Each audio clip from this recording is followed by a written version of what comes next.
17th lesson. Arrival in New York. The scene is that of the previous lesson, a few minutes later. Now that we've finished the customs inspections, let's have a look at the airport. I've read so much about it. You look around if you want to. I will stay right here in the waiting room. I don't want to take a chance of missing Pilar. But aren't you interested in seeing something of this place? You know it's one of the world's largest airports, and you can see planes from all over the world taking off and landing here. They say that the longest runway extends nearly 2 miles. There you go with your engineer's interest in facts and statistics. We have to find Pilar and her husband. No need to worry. Here she comes now. But I don't see Bill with her. Pilar, we're over here. Maria, Jose, welcome to New York. How wonderful to see you, and you are both looking younger than ever. You're a terrible flatterer, Pilar, but I don't see Bill with you. Where is he? He was so sorry that he couldn't come along with me. He had a special assignment to do for the Sunday edition of the New York Times. But I know New York well. I'll be your guide for today. Fine. We look forward to having you show us around. Let me just pick up our bags and look for a taxi. There's no need to do that. I have one waiting outside. Well, since you are to be our guide, could you start by telling us why there are no skyscrapers around here? That's because you are not in Manhattan yet, my dear. Idlewild, or rather New York International Airport, is in one of the boroughs of New York City. This is Queens, largely a residential section. You'll have to wait until we get to downtown Manhattan to see many of the largest and most impressive skyscrapers. Will we enter Manhattan over the Brooklyn Bridge? Well, that famous landmark really is not the most direct route to your hotel. It would be faster to take the Queens Midtown Tunnel. But since it is still early, we'll ask the driver to go a little out of our way so that you have a chance to see something of downtown Manhattan as we come off the Brooklyn Bridge. That's near the tip of Manhattan, isn't it? You should be able to see the Statue of Liberty from there. I'm afraid you won't see it unless we go farther out of our way to Battery Park. Why don't we save your visit to the Statue of Liberty for another time? Then you can take a ferry to the statue and climb up to the very top of the crown. Yes, let's postpone that for the time being. At the moment, I'm much more anxious to see Fifth Avenue and all the stylish shops. Just what I was afraid of.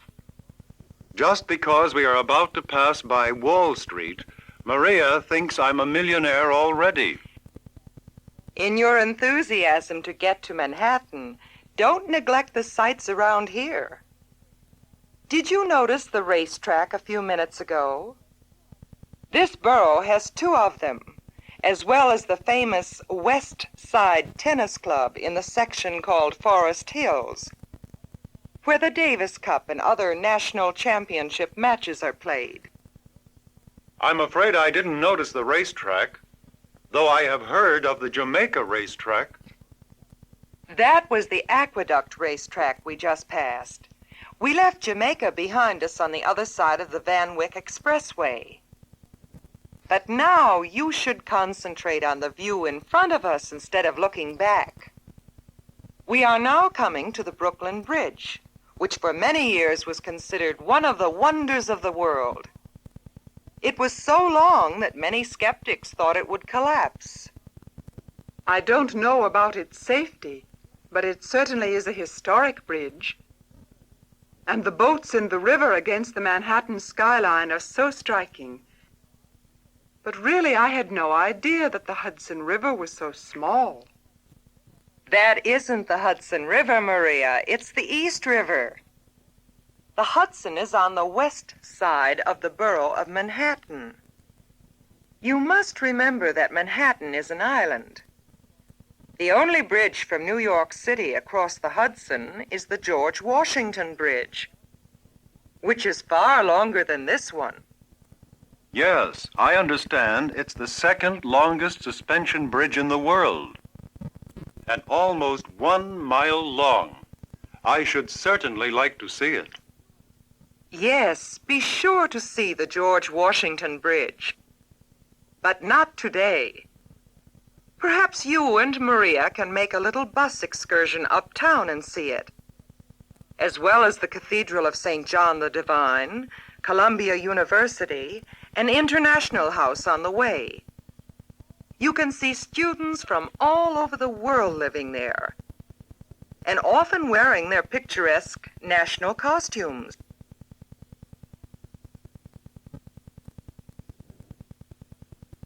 Seventeenth lesson continued. I've heard of Columbia's School of Engineering. That's only one of many. Columbia is one of the most important universities in the country and is particularly famous for its graduate schools. Yes, we must take that little trip. And I'm glad to hear Pilar suggesting that we go by bus.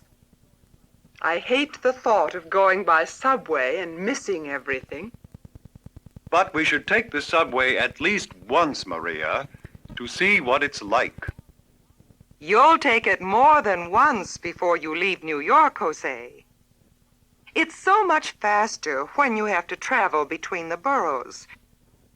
And even between nearby places in Manhattan, the subway is often faster than bus or taxi because of the heavy traffic in the streets. Excuse me for interrupting, but I think I see the Hudson River now. Isn't that it beyond those buildings there? You are right, Jose. We have come across Manhattan, and if you like, we might make a little detour and continue along the waterfront. That would give you a chance to see some of the transatlantic and South American liners docked at their enormous piers. What a good idea, Pilar. I can already see the tugs and barges moving up the river. But tell me, what's that strange-looking black steel structure? Even I know that, Maria. That's a power crane. And I can see from here that those railroad cars are loaded with cement and iron ore, and that the long ship with the funnel at the end is a tanker carrying oil or gasoline. I suppose it takes an enormous amount of shipping to keep a city the size of New York supplied with what it needs. Of course it does. But remember that many of the cargoes you see being unloaded here are not even destined for New York. They will be reshipped to the big industrial and farming centers of the Midwest and New England, the dairy country of Wisconsin, and perhaps as far as the Rockies and the West Coast. Before we leave, we intend to explore the whole country. But in the meantime, let's not miss anything of New York. Aren't we near Greenwich Village now? Oh, I'm afraid we've already gone a little beyond that. But you both must come back when you have plenty of time and wander along its narrow streets at your leisure. Although you find most of the buildings of New York University right in the village, it is still a charming little community and the favorite residence of many artists and poets. Sometimes you may even stumble upon an artist with an exhibition of his pictures on the street. Frankly, I'd rather spend my time looking at the collection of the Metropolitan Museum or the Museum of Modern Art. Are they anywhere around here, Pilar? Not exactly.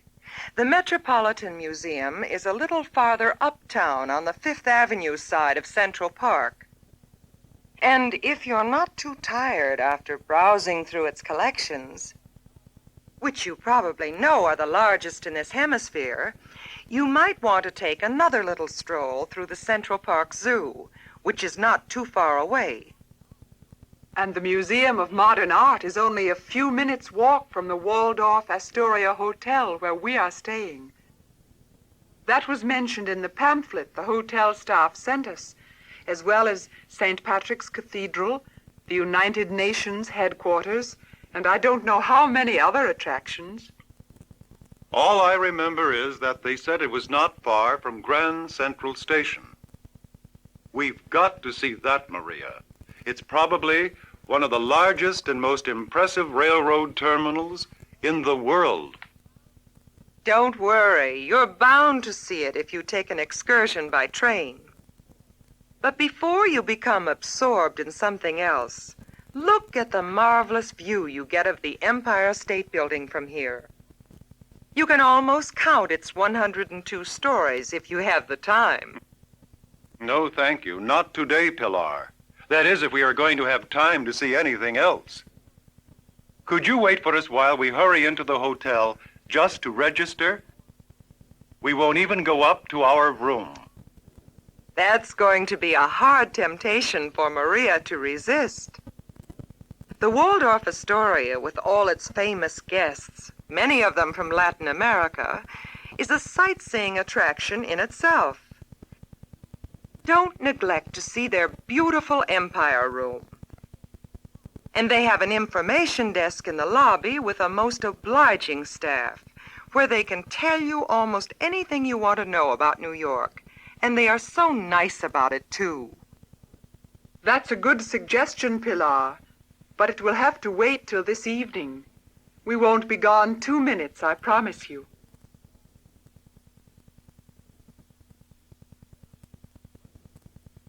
Seventeenth lesson continued. A few minutes later. Well, that's faster than I expected. Now, my friends, may I know what you want most to see this afternoon? I, for one, would like to walk over to Rockefeller Center and have a look at Radio City, Fifth Avenue, and St. Patrick's Cathedral. A good idea, Maria, but a little too ambitious for the few hours that are left of this afternoon. Do you realize that Rockefeller Center includes about 15 buildings, hundreds of shops, and the famous Radio City Music Hall? As well as a garden, an ice skating rink, to say nothing of the RCA building, which would take a whole day to visit. Rockefeller Center is a city in itself. Well, maybe we could just go up to the observation roof on the 70th floor of the RCA building for the wonderful view of the city. Perhaps it would be best to do just as much sightseeing as we have time for till 5 o'clock, and then go back to the hotel so that you can have a little rest before this evening. Have you made any plans to go out? Of course. Do you think we would waste our first night in New York? The only trouble is that we can't agree whether we should go to a concert in Carnegie Hall or to the Metropolitan Opera House. Which do you suggest? Why, whichever you can get tickets for. You know, it's a little difficult to get seats on such short notice. Let's walk over to the theater district off Times Square and see what's left at the box offices. You really also should see a Broadway musical comedy to get some idea of the spirit of the country. I can see that Pilar doesn't want to take sides. She's a born diplomat. And while I think of it, shouldn't we go over to the United Nations headquarters and see some of the real ones? Yes, we really should. But we're walking in the wrong direction for that. Just look, we're at St. Patrick's already. How magnificent it is. It looks just like the pictures of Gothic cathedrals in Europe. But I think we should wait until Sunday to see the interior. Right now, I'm much too eager to inspect the shop windows along Fifth Avenue. Well then, I have an idea. Why don't we postpone the visit to Rockefeller Center for another day and walk down Fifth Avenue to 42nd Street? We can see some of the largest and most beautiful shops in the world. Then we might take a crosstown bus there that would take you in whichever direction you prefer. Either to Times Square and the famous New York Times Tower, or east to the United Nations headquarters. I vote we go east and save Times Square and Broadway for an evening when all the giant neon signs illuminate the whole square with artificial daylight. Then we'll really understand why it is called the Great White Way.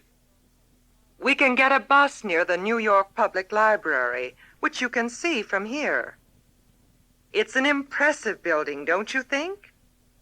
It holds one of the largest collections of books in the world. They also have exhibitions of paintings and etchings from time to time. But here comes our bus. I have change ready for all of us. Let's go. 10 minutes later. If I'm not mistaken, we are now almost in front of the United Nations buildings. I recognize them from the photographs I have seen in several magazines. You can't deny that they make a powerful impression. And look at the flags of all member nations flying in the wind. The tall Secretariat building with its glass walls on two sides contrasts nicely with the beautiful marble facade of the Conference building, which houses the tremendous assembly hall where the delegates meet. I'm glad you like them. We are very proud of these buildings, which are headquarters of international discussion for nearly all countries of the world, including those of Latin America.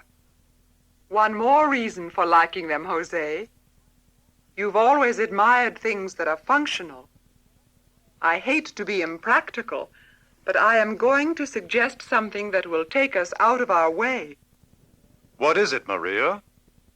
Before going back to the hotel, let's take a walk along 42nd Street and look at the people in the streets. We have been so busy looking at the buildings that we almost don't know what New Yorkers are like. That's all right, Maria, but I would also like to see the fabulous Coliseum, the building everybody told us to go and see. Well, we could go tomorrow morning to this showplace of industry. We could easily spend a few hours admiring the exhibits. After that, Bill would be glad to pick you up with his car and take you for a drive in the country. That is an excellent plan. We'll do as you say. I have to leave now. Have a good night's rest, and don't try to do too much tonight.